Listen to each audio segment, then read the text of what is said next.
Intruders have entered the Kush forest. The forest kingdom of Kush has enjoyed 100 years of peace since the last war. The 300-year war left the nations of the world devastated. A peace was signed and it has endured between the 7 kingdoms. Unfortunately, all the signers of the truce are now dead and history is repeating itself. In recent years, many of the ancient powers have begun to test the borders of the rival kingdoms. 6 of the 7 kingdoms have new, young kings that have risen to power, determined to create a legacy. Unfortunately, for the knights and soldiers of the world, such legacies are not created during times of peace. A group of Kush defenders assembled at a choke point in the forest.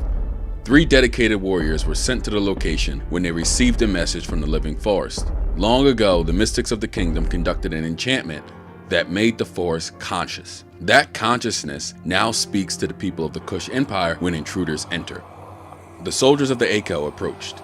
The 20 soldiers approached silently.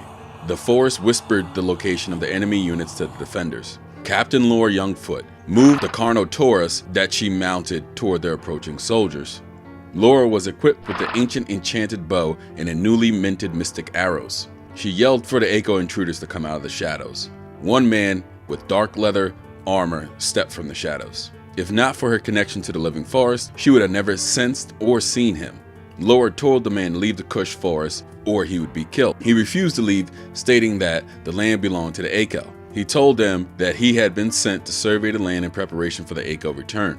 The Kush had claimed the land 250 years ago in the last war when they defeated the Aiko, but it seems that the new king of the Aiko wanted it back. All diplomatic attempts between the Kush and the Aiko have failed, and it now appears that the tensions between the 2 kingdoms are now at a breaking point.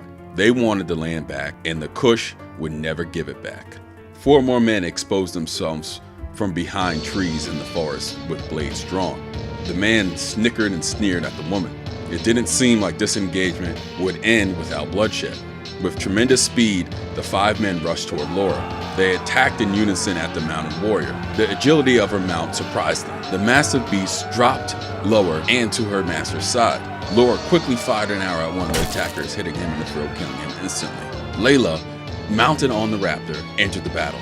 Her raptor jumped onto the back of the attacker, killing him instantly. Arrows and spears then struck out at the last of the first wave of attackers. The forest erupted with arrows from the remaining 15 concealed warriors of the Aiko. Wonk, the wizard mounted on the Triceratops, used powerful spells and elemental magic to create a defensive barrier that deflected the arrows. The powerful mana user channeled his energies to connect deeper with the living forest. Screams from the treetops indicated that the spell was working. The trees mobilized, churning the large, heavy branches into anaconda-like tentacles that wrapped and gripped the bowmen in the trees, crushing them with massive force. The soldiers that escaped, not entangled, jumped from the trees and rushed the magician. His Triceratops sprinted towards the enemy's shoulders, knocking 2 of them to the ground.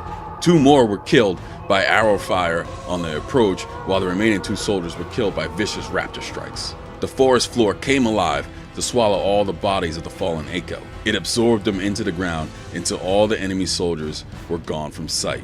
This was the Kush way.